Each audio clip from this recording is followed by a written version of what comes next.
तो गाइज़ कैसे हैं आप सब लोग। आप देख रहे हैं कॉर्ड विद बैन। तो गाइज़ आप लोगों को याद होगा कि लास्ट वाली वीडियोस में हमने बात की थी डिफ़ॉल्ट कंस्ट्रक्टर के बारे में और पैरामीटराइज कंस्ट्रक्टर के बारे में। आज इस वीडियो में हम बात करने वाले हैं can we have more than one constructor in a class. मतलब कि क्या हमारे पास क्लास में एक से ज़्यादा कंस्ट्रक्टर हो सकते हैं। ज़री सी बात है, जब आप कंस्ट्रक्टर का कॉन्सेप्ट सीखते हैं और आप जब ये देखते हैं कि आपके पास डिफ़ॉल्ट कंस्ट्रक्टर भी है, पैरामीटराइज कंस्ट्रक्टर भी है और कॉपी कंस्ट्रक्टर भी है, तो आपके जहन में ये ज़रूर आता है कि क्या हम एक से ज़्यादा कंस्ट्रक्टर अपनी क्लास में इस्तेमाल कर सकते हैं या नहीं कर सकते। तो गाइज़ इस चीज़ का आंसर है येस। आप अपने क्लास में एक से ज़्यादा कंस्ट्रक्टर इस्तेमाल कर सकते हैं और इस चीज़ को हम कहते हैं कंस्ट्रक्टर ओवरलोडिंग। जिस तरह आप फंक्शन ओवरलोडिंग करते थे, एक से ज़्यादा फंक्शन आप क्रिएट करते थे, उसमें आप फंक्शन के पैरामीटर्स को चेंज कर देते थे या फिर उनकी आप रिटर्न टाइप को चेंज कर देते थे, लेकिन आप उनकी ओवरलोडिंग करते थे। इसी तरह हम कंस्ट्रक्टर की भी ओवरलोडिंग कर सकते हैं। Just like other member functions, constructors can also be overloaded. मतलब कि दूसरे फंक्शंस की तरह हमारे पास कंस्ट्रक्टर भी ओवरलोड हो सकते हैं। In fact when you have both default and parameterized constructors defined in your class, you are having overloaded constructors, one with no parameter and other with parameter। मतलब कि अगर आपके पास एक क्लास में एक डिफ़ॉल्ट कंस्ट्रक्टर है और दूसरा पैरामीटराइज कंस्ट्रक्टर है, तो आपने वहाँ पे ओवरलोडिंग की है, आपने एक से ज़्यादा कंस्ट्रक्टर वहाँ यूज़ किए हैं, इस चीज़ को आप ओवरलोडिंग कहेंगे। You can have any number of constructors in a class that differ in parameter list. मतलब कि आप अपनी मर्ज़ी से चाहे जितने मर्ज़ी आप कंस्ट्रक्टर बना सकते हैं अपनी क्लास में, लेकिन अगर आप उनकी पैरामीटर लिस्ट चेंज करते रहेंगे, मतलब कि अगर आप 5 कंस्ट्रक्टर बनाते हैं तो पहले कंस्ट्रक्टर का मिसाल के तौर पे एक पैरामीटर हो सकता है, दूसरे का 2 हो सकते हैं, तीसरे का 3, मतलब कि आपके पास पैरामीटर चेंज होंगे। तो आप जितना मर्ज़ी चाहे आप कंस्ट्रक्टर क्रिएट कर सकते हैं अपनी क्लास में। तो चलो चलते हैं अपने डेफ सी प्लस प्लस में और हम देखते हैं कि आखिर हमारे पास क्या प्रोसीजर है ओवरलोडिंग करने का। तो गैस जैसे कि आप देख सकते हैं हम अपने डेफ सी प्लस प्लस में आ चुके हैं, तो बिना टाइम को वेस्ट किए हुए हम स्टार्ट करते हैं। Hash include iostream using name space S. उसके बाद हम एक क्लास क्रिएट करते हैं। क्लास का नाम हम रखते हैं एम्प्लॉय।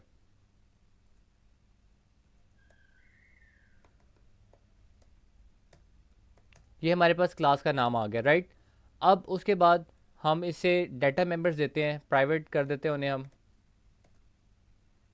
डाटा मेंबर हम इन्हें देते हैं, एक देते हैं स्ट्रिंग नेम और उसके बाद इंटीजर आईडी कर देते हैं, राइट। ये हमारे पास डाटा मेंबर्स हैं। मैं आगे कमेंट भी कर देता हूँ ताकि आपके लिए इजी हो जाए।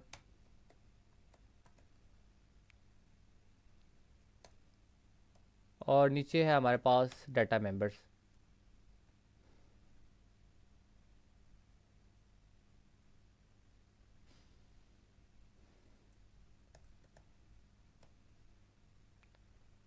ये हमारे पास दो डाटा मेंबर्स आ गए हैं।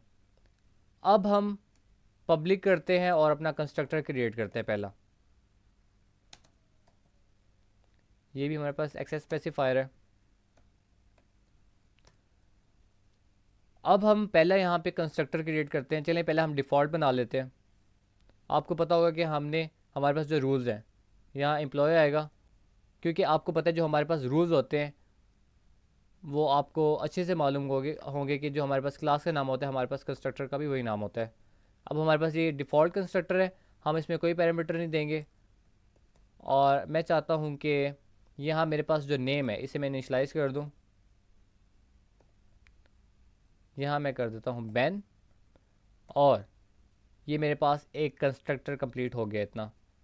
अब मैं एक और कंस्ट्रक्टर बनाता हूँ, लेकिन अब मैं उसमें एक पैरामीटर पास करना चाहता हूँ। वो स्ट्रिंग करते हैं एन, राइट। अब मैं इस पैरामीटर के ज़रिए इस डेटा मेंबर को इनिशलाइज करना चाहूँगा।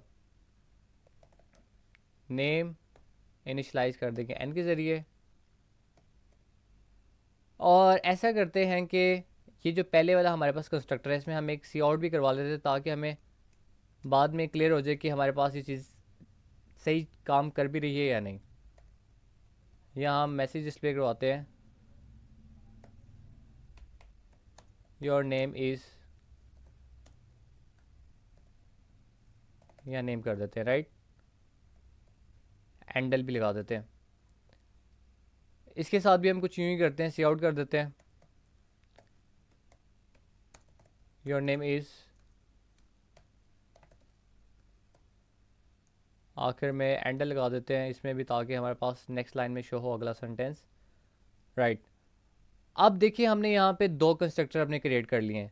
इसी चीज़ को कहते हैं कंस्ट्रक्टर ओवरलोडिंग। मतलब कि आप एक से ज़्यादा जब कंस्ट्रक्टर क्रिएट करते हैं तो आप उसको कंस्ट्रक्टर ओवरलोडिंग कहते हैं। अब देखिए हम क्लास को यहीं फिनिश करते हैं और अपने मेन फंक्शन में आते हैं।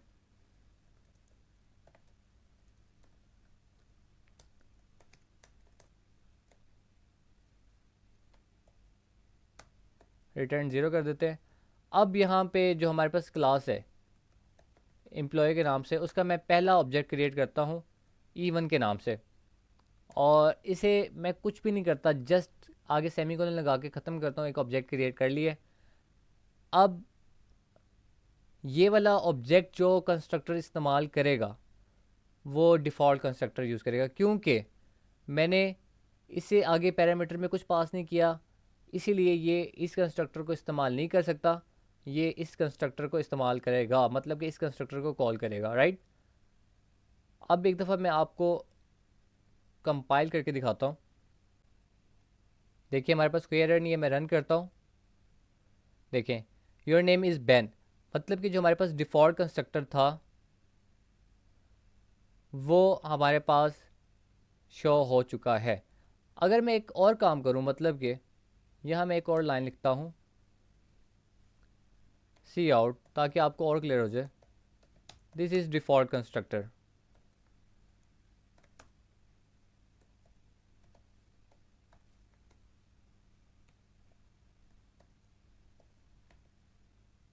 अब देखें, अब मैं इसे कंपाइल करता हूँ।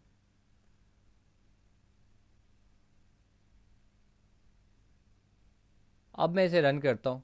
देखें, this is default constructor, your name is ban, मतलब कि हमारे पास ये वाला कंस्ट्रक्टर कॉल हो रहा है, ये पहले वाला जो कि हमारे पास डिफ़ॉल्ट है, इसलिए कॉल हो रहा है क्योंकि हमने यहाँ कोई पैरामीटर नहीं दिए। अब हम एक काम करते हैं एक 2 के नाम से, और उसे हम पैरामीटर देते हैं। देखिए यहाँ एक पैरामीटर हम दे सकते हैं, तो हम यहाँ पैरामीटर दे देते हैं अब्दुल्ला, पैरामीटर दे देते हैं, राइट। और इधर मैं कुछ और चेंजिंग करता हूँ। चेंजिंग ये करता हूँ कि एक ऐड कर देता हूँ लाइन, और दिस इज़ पैरामीटराइज्ड कंस्ट्रक्टर।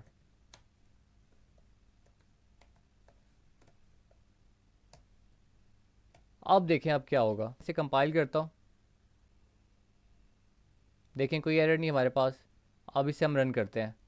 देखें, your name is Ben, this is default constructor, your name is Abdullah, this is parameterize constructor. मतलब कि आपको समझाने का मतलब ये है कि जब आपने कंस्ट्रक्टर ऑर्डर ओवरलोडिंग की है अपने क्लास में, मतलब कि आपने एक से ज़्यादा कंस्ट्रक्टर बनाया, पहला कंस्ट्रक्टर आपने डिफ़ॉल्ट बनाया, दूसरा आपने पैरामीटराइज बनाया।